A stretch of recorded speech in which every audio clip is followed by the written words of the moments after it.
తండ్రి దేవా ఆరాధించేదం యేసయ్యా, నిన్నే ఘనపరచెదం. తండ్రి దేవా ఆరాధించేదం యేసయ్యా, నిన్నే ఘనపరచెదం. పావన ఆత్మ ప్రభు, నిన్నే ప్రేమించి కొనియాడెదం. పావన ఆత్మ ప్రభు, నిన్నే ప్రేమించి కొనియాడెదం. ఆరాధించేదం, ఘనపరచెదం, నిన్నే ప్రేమించి కొనియాడెదం. ఆరాధించేదం, ఘనపరచెదం, నిన్నే ప్రేమించి కొనియాడెదం. పరిశుద్ధ పరిశుద్ధుడా, పరలోక రాజుండా, పరిశుద్ధ పరిశుద్ధుడా, ఘన పరలోక రాజుండా, నిరతవు ఉండువడా, పునరుత్థానుండా, నిరతము ఉండువడా, పునరుత్థానుండా. ఆరాధించేదం, ఘనపరచెదం, నిన్నే ప్రేమించి కొనియాడెదం. ఆరాధించేదం, ఘనపరచెదం, నిన్నే ప్రేమించి కొనియాడెదం. తండ్రి దేవా ఆరాధించేదం యేసయ్యా, నిన్నే ఘనపరచెదం. తండ్రి దేవా ఆరాధించేదం యేసయ్యా, నిన్నే ఘనపరచెదం. పావన ఆత్మ ప్రభు, నిన్నే ప్రేమించి కొనియాడెదం. పావన ఆత్మ ప్రభు, నిన్నే ప్రేమించి కొనియాడెదం. ఆరాధించేదం, ఘనపరచెదం, నిన్నే ప్రేమించి కొనియాడెదం.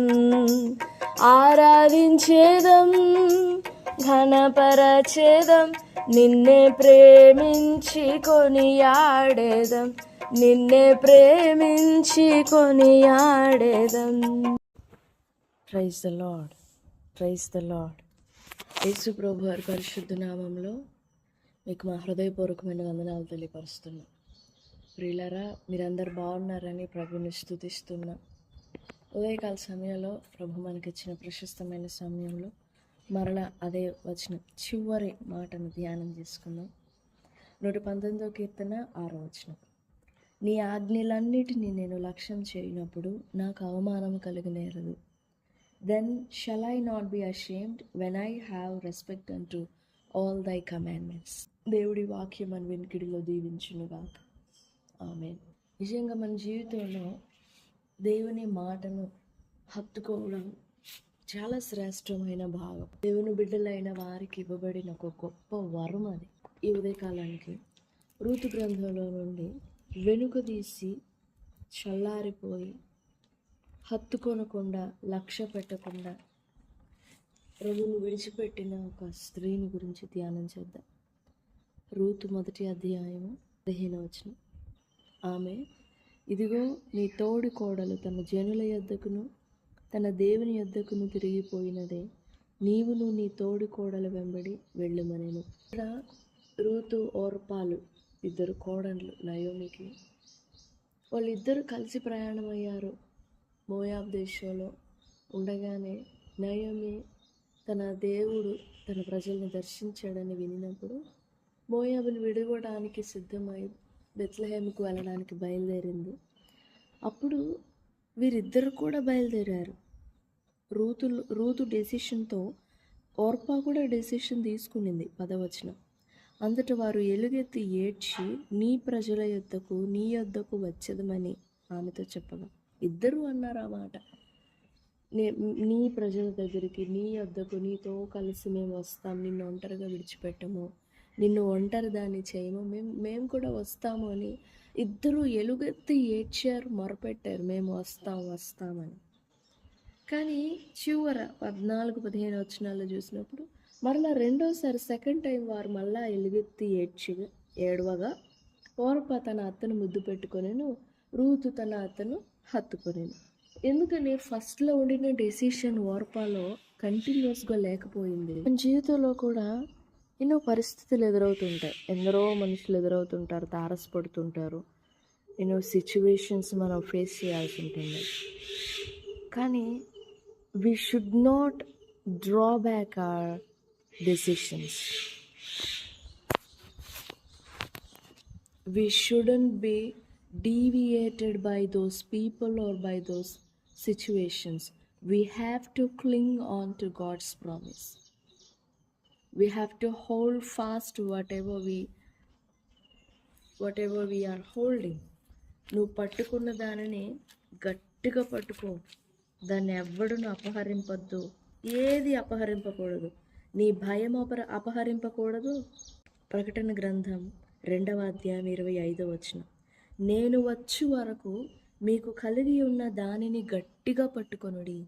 నీ భయము దాన్ని పట్టుకోకూడదు, నీ అవిశ్వాసం దాన్ని అపహరింపకూడదు, నీ నిర్లక్ష్యము దాన్ని అపహరింపకూడదు, నీ అవిధేయత దాన్ని అపహరింపకూడదు.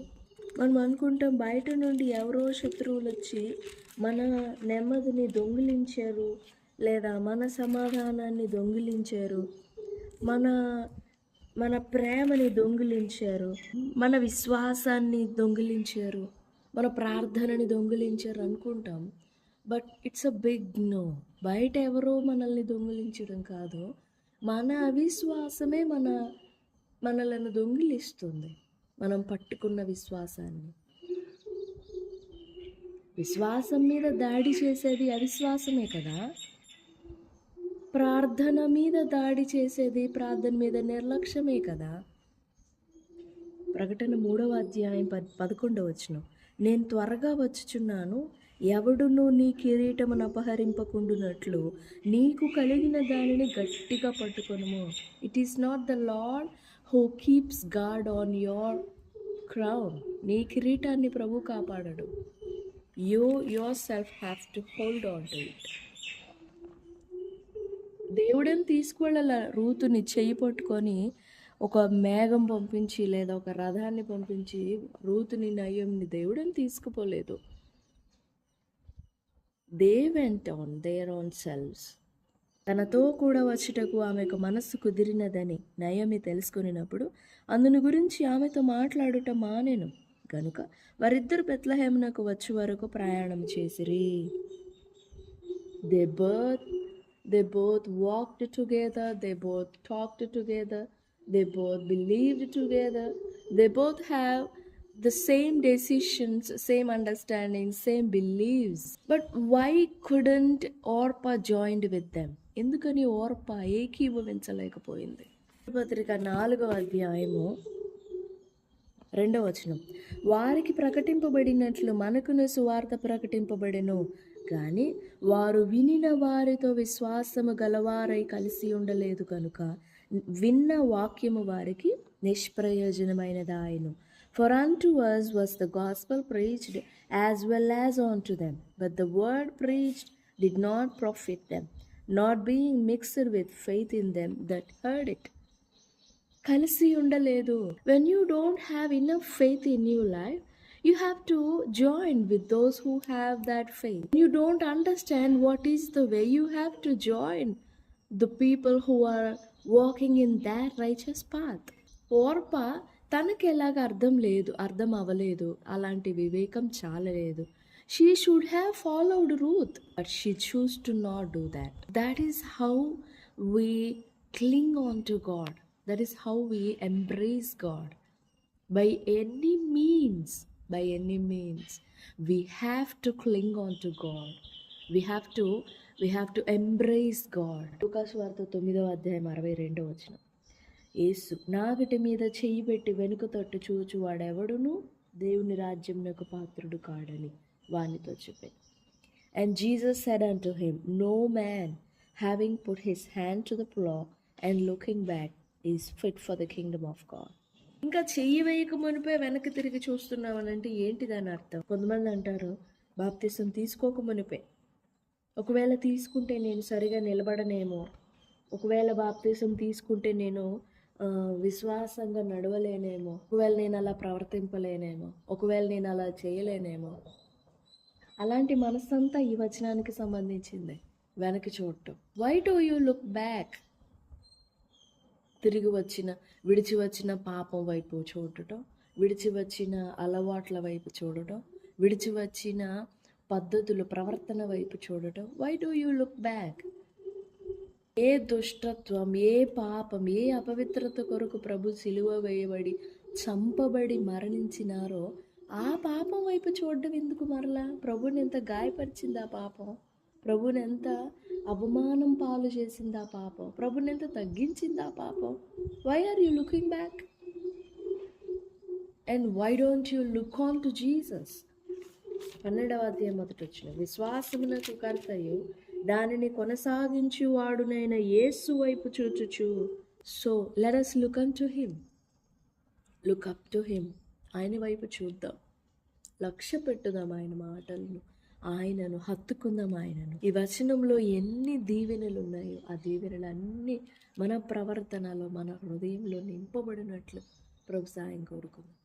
మరొక్కసారి నీ ఆజ్ఞలను అన్నిటినీ నేను లక్ష్యం చేయనప్పుడు నాకు అవమానము కలుగనేరదు. పొరపోవలే వెనుక చూడొద్దు, వెనుకంజ వేయొద్దు. హెబ్రీ పత్రిక 10వ అధ్యాయం 39వ వచనం చెప్తుంది, మనం వెనుక తీసేవారం కాదు. 10:39. But we are not of them who draw back unto perdition, but of them that believe to the saving of the soul. అయితే మనము నశించిన వారిలో చేరిన వారము కాము, కానీ ఆత్మను రక్షించుకొనుటకు విశ్వాసం కలిగిన వారమై ఉన్నాం. అక్కడ మనము నశించుటకు వెనుక తీయువారము కాము అను. But it's not right. నశించిన వారిలో చేయి కలిపి వారితో చేరిన వారం కాము, కానీ ఆత్మను రక్షించుకొనుటకు విశ్వాసం కలిగిన వారమై ఉన్నాం. We have to hold on to this word. Lord, I must not perish. నేను నశించకూడదు, నేను వెనుకంజ వేయకూడదు, నేను అవమానించకూడదు, అవమానపడకూడదు. If you dishonour God's word, you are disrespecting yourself. నువ్వు దేవుని మాటను ధిక్కరించావా, నిన్ను నీవే ధిక్కరించుకుంటున్నావు. నువ్వు దేవుని మాటను గౌరవించావా, నిన్ను నీవే గౌరవించుకుంటున్నావు. It's a beautiful connection between God's word and us. దేవుని మాటని నమ్ముతున్నావా, నమ్ముతున్నట్లే. దేవుని మాటని ప్రేమిస్తున్నావా, నిన్ను ప్రేమించుకుంటున్నట్లే. That's how you love yourself. ఆ మాటకు వేరుగా, ఆయనకు వేరుగా నిన్ను నీవు ప్రేమించుకొనలేవు. No, it's not possible. వాక్యం నిన్ను శుద్ధి చేయాలని, మెరుగుపరచాలని, నిన్ను నిర్మలంగా చేయాలని, నిన్ను అభివృద్ధి చేయాలని, నిన్ను పెంపొందించాలని, నీ ప్రవర్తనను, నీ బుద్ధిని, నీ స్వభావాన్ని షేపప్ చేస్తూ రావాలని. You will love yourself through God's word. ప్రభు సాయం వేడుకుందాం, ప్రభు సహాయపడతారు. దేవుడి మాటలు మన వినికిడిలో దీవించును గాక. ఆమేన్. చిన్న ప్రార్థన.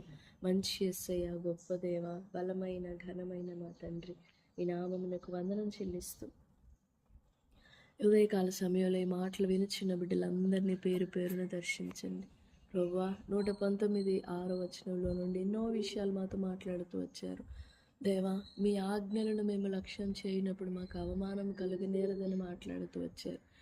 మేము మీ ఆజ్ఞలను, మీ మాటను సన్మానించాలని, మీ మాటను హత్తుకోవాలని, మీ మాటను గౌరవించాలని దేవా, మేము వెనుదిరగకుండా ఉండాలి అని ఎన్నో విషయాలు మాతో చెప్తూ వచ్చారు. ఈ మాటలన్నీ మా వినికిడిలో దీవించండి. ఈ వాక్యపు ఆశీర్వాదములతో మమ్మల్ని నింపండి. ఉదయకాలంలో ఓర్పవలె మేము వెనుక చూచు వారంగా ఉండకూడదు నాయన. నశించిన వారిలో చేరిన వారముగా ఉండకూడదు. మమ్మలను క్షమించండి. మా హృదయములు, ప్రవర్తన, క్రియలు, జీవిత విధానములు నిలువెల్లా మీ వాక్యము ద్వారా సరిచేయమని అడుగుతున్నాం. మీరే కలుగు చేసుకోమని అడుగుతున్నాం. దేవా, మీ కార్యములు జరిగిస్తున్నామని వేడుకుంటూ ఇద్దరు దీవెనలతో మమ్మల్ని నింపమని మీ సన్నిధిని బట్టి స్తోత్రం చెల్లిస్తూ యేసు ప్రభుల వారి పరిశుద్ధ నామంలో స్తుతించి ప్రార్థిస్తున్నాం తండ్రి.